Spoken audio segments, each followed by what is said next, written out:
సంవత్సరాల తరబడి government job కోసం వేచి చూస్తున్నారా? కేవలం 8 నెలల్లో మీ కల నెరవేర్చుకోండి. వెంటనే కింది నెంబర్స్ కి కాల్ చేయండి. దేశంలో మన వాళ్ళు కనిపిస్తే చాలా సంతోషంగా అనిపిస్తుంది. అంటే మన భాషే మాట్లాడే వాళ్ళు కనిపిస్తే ఇంకా ఆనందం కలిగిస్తుంది. ఇప్పుడు దేశద్రోహం కేసులో ఇరుక్కున్నటువంటి జ్యోతి మల్హోత్రా ఆమె పాకిస్తాన్లో చేసిన వీడియోల్లో మన భాష కనిపిస్తే, అంటే తెలుగు భాష వినిపిస్తే అదొక ఆసక్తికరమైనటువంటి అంశంగా మారుతుంది.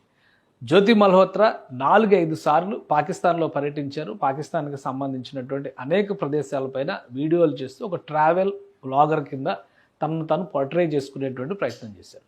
ఇదే క్రమంలో కాటస్రాజ్ టెంపుల్కి ఆమె దర్శనానికి వెళ్ళారు. కాటస్రాజ్ టెంపుల్ అనేది హిందువులకి సంబంధించి ఒక పవిత్రమైనటువంటి ప్రదేశంగా చూస్తారు. ఇప్పటికీ కూడా అక్కడ ఆ నిర్మాణం, అంటే దేవాలయ నిర్మాణం ఇవన్నీ కూడా అక్కడ యథావిధిగా ఉన్నాయి. పూజలు అందుకుంటున్నటువంటి పరిస్థితి కూడా ఉంది. మామూలుగా అయితే పాకిస్తాన్ గురించి మనం వింటున్నటువంటి కోణంలో చూస్తే హిందూ ఆలయాలు ఏవి ఉండకపోవచ్చు అనేటువంటి అభిప్రాయం కలుగుతుంది. ఈ టెంపుల్ ఉండడానికి కూడా ఒక కారణాన్ని మనం విశ్లేషించవచ్చు. ఎందుకంటే భూమికి 2000 అడుగుల ఎత్తులో ఉన్నటువంటి సాల్ట్ మౌంటైన్స్, అంటే ఉప్పు పర్వతాల పైన ఉన్నటువంటి కోటలో ఇది కాటస్ కిలా కాటస్ అంటారు. ఆ ప్లేస్లో ఉన్నటువంటి టెంపుల్. దీనికి ఒక చారిత్రకంగా, అంటే పురాణాల పరంగా కూడా ప్రాధాన్యం ఉంది. శివుడి కంటి నీటి బొట్టు పడిన ప్రాంతం వల్ల అక్కడ ఒక సరస్సు ఏర్పడింది. ఆ సరస్సునే పూజిస్తారు. అలానే మన హిమాలయాల్లో మరొకటి పుష్కర్ వద్ద ఒక సరస్సు ఉంది.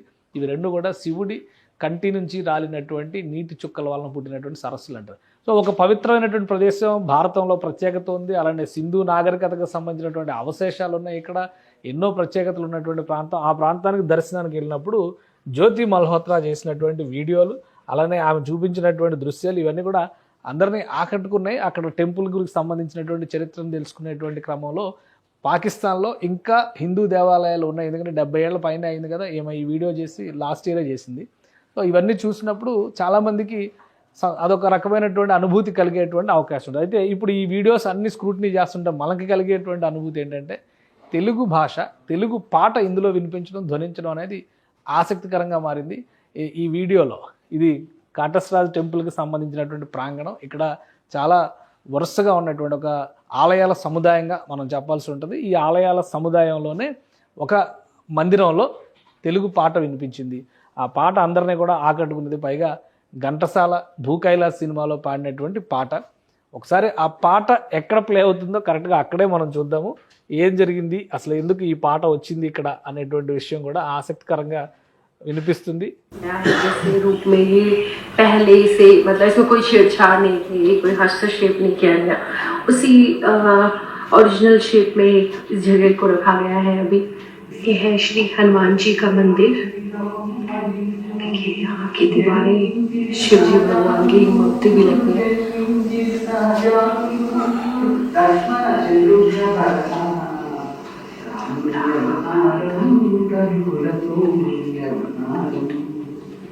ఈ పాట పాడుతున్నటువంటి వ్యక్తి ఈ కార్నర్లో కూర్చుని కనిపిస్తున్నారు. ఈ దృశ్యంలో చూస్తే కనుక ఒక కార్నర్లో కూర్చున్నటువంటి వ్యక్తి జస్ట్ అట్లా ప్యాన్ ఓవర్లో మిస్ అయిపోతుంది. షార్ట్ చూస్తే కనుక ఈ లోపలికి ఎంటర్ అవుతుంది. హనుమాన్ మందిర్ ఇది. ఈ మందిరంలోకి ఎంటర్ అవుతున్న సందర్భంలోనే ఈ పక్కన కనిపిస్తున్నటువంటి వ్యక్తి ఆయన ఈ పాట పాడుతున్నారు. ఈ కార్నర్లో ఉన్నారు. గమనిస్తే కనుక ఈ కార్నర్లో ఉన్నటువంటి వ్యక్తే ఈ పాట పాడుతున్నారు. సో తెలుగు పాట అంత దూరంలో అక్కడికి వెళ్ళి ఆయన తెలుగులో పాడేటువంటి అవకాశం ఉంటుందా? ఇప్పుడు నిఘా సంస్థలకు వస్తున్నటువంటి సందేహం కూడా ఇదే. ఎందుకంటే మామూలుగా భారతదేశంలో ఎక్కడైనా ఒక టెంపుల్ కానీ, భారతదేశంలో ఉన్నటువంటి ఏ ప్రాంతంలో అయినా తెలుగు వాళ్ళ మాటలు వినిపించాయంటే పెద్దగా ఆసక్తి, అందులో ఒక ట్విస్ట్ ఉంటుందని ఎక్స్పెక్ట్ చేయడానికి అవకాశం లేదు. ఉదాహరణకు కాశీకి వెళ్తే చాలామంది తెలుగు వాళ్ళు అక్కడ మనకి దర్శనం ఇస్తుంటారు. పాకిస్తాన్లో ఒక మారుమూల ఉన్నటువంటి ఈ మందిరంలో తెలుగు పాట, ఇది ఈ వ్యక్తి పాడుతున్నటువంటి పాట రాముని అవతారం, రవికుల సోముని అవతారం అని చెప్పని ఆయన పాట పాడుతున్నారు. ఇది భూకైలాస్ సినిమాలో పాట. అంటే భూకైలాస్ సినిమా అంటే ఒక 60-70 ఏళ్ల క్రితం వచ్చినటువంటి తెలుగు సినిమా. అప్పటి పాట అక్కడ ఉన్నటువంటి వ్యక్తి పాడుతున్నారు. సో ఈ ట్రాక్ వింటే కొంచెం విశ్వామిత్రుని వెనువెంట త్యాగం కాగలగనుగంట అంతము చేయున హర్యకు శాపం అంతము చేయున హర్యకు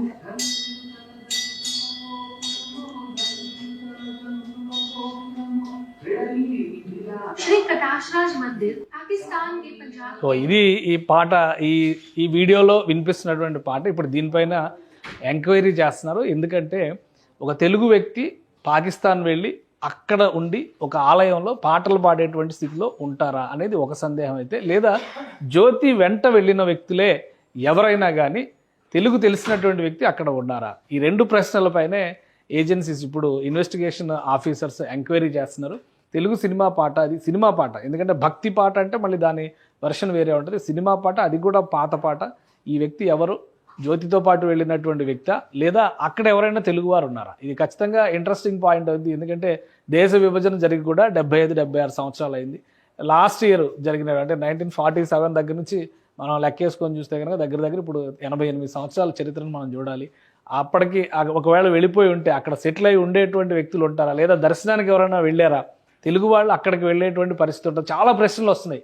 కానీ వినిపిస్తున్నటువంటి భాష మాత్రం చాలా స్పష్టంగా తెలుగు భాష, తెలుగు పాట. అందులో పదాలు ఉపయోగిస్తున్నటువంటి విధానం చూస్తే కొంచెం తెలుగు నేలకి దూరంగా ఉన్న వ్యక్తి వాడుతున్నటువంటి భాషలాగా అనిపిస్తుంది. అందుకనే దీనిపైన ఇప్పుడు అధికారులు ఎంక్వైరీ చేస్తున్నట్టుగా తెలుస్తుంది. జ్యోతి చేసినటువంటి వీడియోస్లో ఆమెకి ఎవరెవరు సపోర్ట్ చేశారు, ఆమె వెంట వెళ్ళినటువంటి టీం ఎవరు? ఎందుకంటే ఒక వీడియో షూట్ చేయాలంటే కనీసం వీడియోగ్రాఫర్ అన్నా ఉండాలి, కెమెరామెన్ అన్నా ఉండాల్సినటువంటి అవసరం ఉంటుంది. పైగా ఒక మహిళ అంత దూరం వెళ్ళేటువంటి క్రమంలో, దేశ విదేశాలు తిరిగే క్రమంలో ఎవరి సహకారం తీసుకుంది, ఎవరెవరు ఇందులో ముఖ్య పాత్ర పోషించారు, ఈ అంశాలపైన పోలీసులు ఎంక్వైరీ చేస్తున్నారు. ఆమెకు పాస్పోర్టు 2018లో వస్తే ఇప్పటి వరకు దుబాయ్ అంటే యుఏఈ, చైనా, అలానే మలేషియా ఈ ప్రాంతాలన్నింటినీ పర్యటించింది.